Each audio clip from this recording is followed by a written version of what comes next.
Hello everyone and welcome to my YouTube channel. आज की इस वीडियो के अंदर मैं आपको बोन फ्रैक्चर और उसकी रिपेयरिंग के प्रोसेस को बताने जा रहा हूं। पहले देखते हैं जनाब, बोन फ्रैक्चर क्या होता है। नॉर्मली हमारी जो बोन्स होती हैं ये बहुत हार्ड और स्ट्रॉन्ग होती हैं, जल्दी जल्दी टूटती नहीं हैं। लेकिन अगर किसी वजह से इनके ऊपर इतना दबाव पड़ जाए, इतना प्रेशर पड़ जाए, इतना स्ट्रेस पड़ जाए कि उसको बर्दाश्त ना कर सकें तो बोन्स टूट जाती हैं और बोन के टूटने को हम फ्रैक्चर्स कहते हैं। It is a medical terms use for a broken bone. ये एक मेडिकल टर्म है जो ब्रोकन बोन के लिए यूज करते हैं। When a force or trauma breaks a bone it is known as bone fracture. मैंने आपको बताया कि जब कोई दबाव इतना ज्यादा हो जाए, स्ट्रेस इतना ज्यादा हो जाए कि बोन उसको बर्दाश्त ना कर सके तो बोन टूट जाती है जी, सिंपली। अब टाइप्स की बात करते हैं। There are three main types of fracture. Fracture तीन डिफरेंट टाइप्स से होता है। पहला सिंपल फ्रैक्चर, दूसरा सिंपल को क्लोज फ्रैक्चर भी कहते हैं, दूसरा है कंपाउंड और ओपन फ्रैक्चर, तीसरा है कॉम्प्लिकेटेड फ्रैक्चर। तो सिंपल अल्फाज में मैं आपको तीनों समझा देता हूं। अगर बोन टूट गई, स्किन ना टूटी, स्किन इंटैक्ट रही, इसको इंटैक्ट बोलते हैं। अगर स्किन ना टूटी, बोन अंदर ही टूट गई और अंदर ही स्वेलिंग शुरू हो गई तो इसको हम कहते हैं सिंपल या क्लोज फ्रैक्चर। उसके बाद दूसरी कंडीशन ये है कि बोन टूटी और इतनी ज्यादा जोर से टूटी कि हड्डी बाहर की तरफ आई और उसने स्किन को फाड़ दिया। इस तरह से कि बोन टूटी, अंदर से किसी की वजह से झटका लगा, जोर आया, बोन टूटी और टूटकर उसके जो एंड है वो पेनिट्रेट हो गए स्किन में और उन्हें वहां वॉन्ड बना दिया, जख्म बना दिया। इसको ओपन फ्रैक्चर या कंपाउंड फ्रैक्चर कहते हैं। तीसरी कंडीशन ये है कि बोन के टूटने के साथ साथ इसके इर्द गिर्द जो दूसरी टिश्यूज हैं, मसलन ब्लड की वेसल्स हैं, वेन्स हैं, आर्टरीज हैं या नर्व हैं, या वेन के ऊपर जो बोन के ऊपर पेरियोस्टियम होती है, उसके ऊपर जो उसकी मेम्ब्रेन होती है वो भी टूट गई, वो डैमेज हो गई, जख्मी हो गई, तो ऐसा जो फ्रैक्चर होता है उसको कंपाउंड फ्रैक्चर कहते हैं, उसको कॉम्प्लिकेटेड फ्रैक्चर कहते हैं। तो ये तीनों टाइप के फ्रैक्चर मैंने आपको बता दिए कि फ्रैक्चर्स क्या होता है और फ्रैक्चर्स की कितनी टाइप्स हैं। उसके बाद रिपेयरिंग की बात करते हैं। अब बोन फ्रैक्चर हो गया, उसको रिपेयरिंग या ट्रीटमेंट के दो तरीके होते हैं। पहला होता है टूटी हुई बोन के हिस्सों को वापस अपनी जगह पर ले आना। मसलन ये ऐसा टूट कर इधर चला गया है तो इसको किसी तरह से सीधा करके इस दूसरे हिस्से के साथ जुड़ाना, इसको कहते हैं रिडक्शन। क्या कहते हैं? रिडक्शन। रिडक्शन के भी दो तरीके होते हैं। एक ये होता है कि अगर क्लोज फ्रैक्चर है इस तरह से तो एक एक्सपर्ट फिजिशियन और या इवन लोकल लोग भी ऐसा कर सकते हैं जो कि काफी तजर्बाकार हो जाते हैं, वो टूटी हुई बोन्स के हिस्से को वापस अपने हाथ से यानी बाय फिजिशियन हैंड, आम लोगों से नहीं कराना चाहिए, फिजिशियन हैंड जरूरी है। फिजिशियन उसको क्या करता है कि दोनों एंड्स को करीब पर अपने हाथ से लाकर और फिर उसे इमोबिलाइज कर देता है ताकि वो हिल ना पाए और हीलिंग प्रोसेस शुरू हो जाए। इसको कहते हैं reduction of closed bone.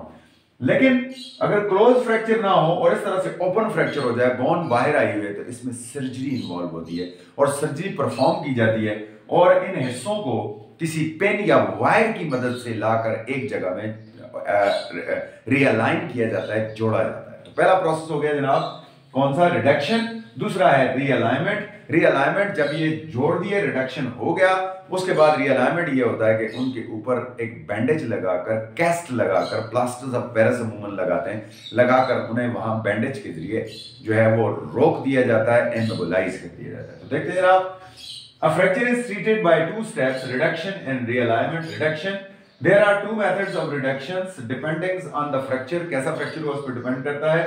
Number one, close reductions. The bone ends are a coaxed. Coaxed mean ऐसे, ये ऐसे हुए थे, इनको coax कर दिया, एक एक्सिस पे ले आए। Coax in the position by a physician's hand. मैंने कहा एक्सपर्ट फिजिशियन ऐसा कर सकता है।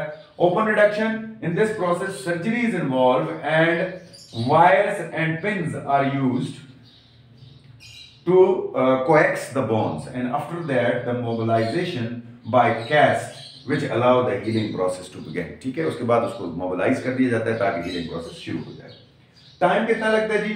The healing time is 6 to 8 week. Normally 6 से 8 हफ्ते लगते हैं। अगर बोन स्मॉल है, किसी उंगली में फ्रैक्चर है, छोटी बोन में फ्रैक्चर है, तो स्मॉल बोन्स के ऊपर और यंग पीपल, नौजवानों में क्योंकि ब्लड सप्लाई तेज होती है तो जल्दी होती है ये प्रोसेस। लेकिन अगर आदमी बूढ़ा है और किसी वेट बियरिंग बोन जैसे लेग थाई बोन वगैरह या आपकी वेट बियरिंग जो बोन है वो टूट गई है, तो ये टाइम जो है वो बढ़कर ज्यादा हो सकता है, 2 से 3 महीने हो सकता है जी।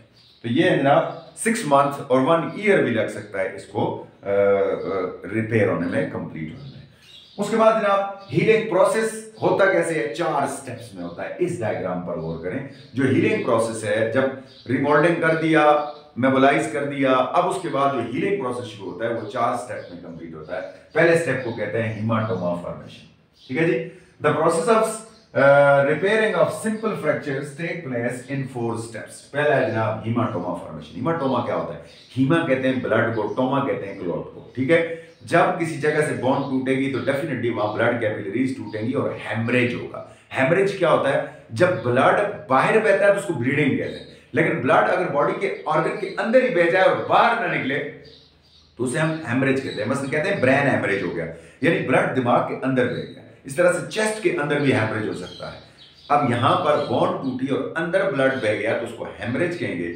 वो हेमरेज ब्लड क्या करेगा, अंदर ही जो फ्रैक्चर होगा उसके इर्द गिर्द इस तरह से क्लॉट होकर एक समझ लें कि एक शॉक सा बना लेगा, एक क्लॉट सा बना लेगा, उसके ऊपर कवर कर लेगा उस फ्रैक्चर टूटी हुई जगह को, और इस कंडीशन को हम हेमाटोमा फॉर्मेशन कहते हैं, ठीक है। अब हेमाटोमा फॉर्मेशन ये हीलिंग की तरफ का पहला प्रोसेस है। उसके बाद क्या होता है कि हेमाटोमा के अंदर ब्लड की कैपिलरीज आहिस्ता आहिस्ता बढ़ने लगती हैं, ठीक है, और वहां पर कार्टिलेज की टिश्यूज पहुंचती हैं। कार्टिलेज के जो सेल हैं कॉन्ड्रोसाइट्स वो पहुंचते हैं, वो मैट्रिक्स बनाना शुरू कर देते हैं और सबसे पहले एक सॉफ्ट कलस बन जाता है, ठीक है। एक सॉफ्ट कलस बनता है, उस सॉफ्ट कलस को हम कार्टिलेजिनियस कैलस भी कहते हैं। इसके अंदर कार्टिलेजेस भी होते हैं, बोन सेल्स भी होते हैं, ब्लड की क्लॉट वाली वो जो तमाम पहले वाली जो हेमाटोमा है वो भी मौजूद होती है, और एक बड़ा सा मास बन जाता है और इर्द गिर्द स्वेलिंग थोड़ी सी कम होने लगती है। उसके बाद क्या होता है, अगले स्टेप के अंदर इसको कंप्लीट होने के लिए तकरीबन 3 से 4 हफ्ते लगते हैं।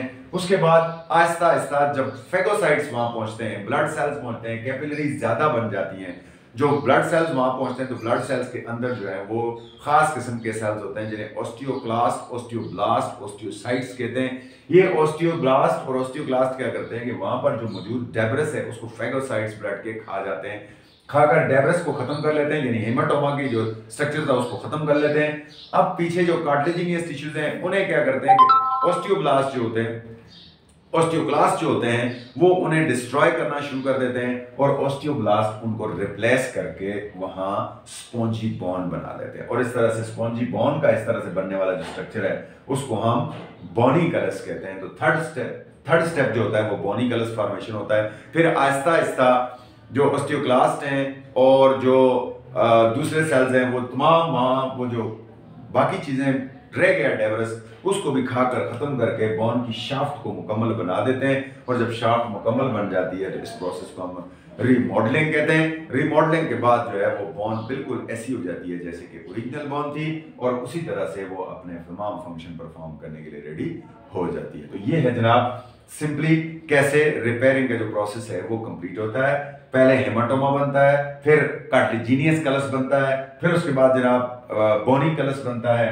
और उसके बाद रीमॉडलिंग हो जाती है, और इस तरह बोन जो है वो रिपेयर होकर ठीक हो जाती है। इसको टोटल टाइम जो लगता है उसको तकरीबन ये 2 से 3 वीक्स में शुरू होता है, और 2 से 3 महीने और बाज़ औक़ात 4-6 महीने भी लग सकते हैं, लेकिन बोन्स वापस रिपेयर हो जाती हैं अगर उन्हें कोएक्स ठीक तरह से किया गया है। अगर न्यूट्रिशन की कमी नहीं है, न्यूट्रिशन की कमी होगी, कोएक्स ठीक नहीं होगा तो प्रोसेस लॉन्ग जा सकता है। आई होप आपको समझ आया होगा। इसको आप इस तरह रोक कर अपने पेपर में लिख सकते हैं। ये बड़ा इंपॉर्टेंट लॉन्ग क्वेश्चन है। तब तक के लिए इजाज़त दीजिए। अल्लाह हाफ़िज़।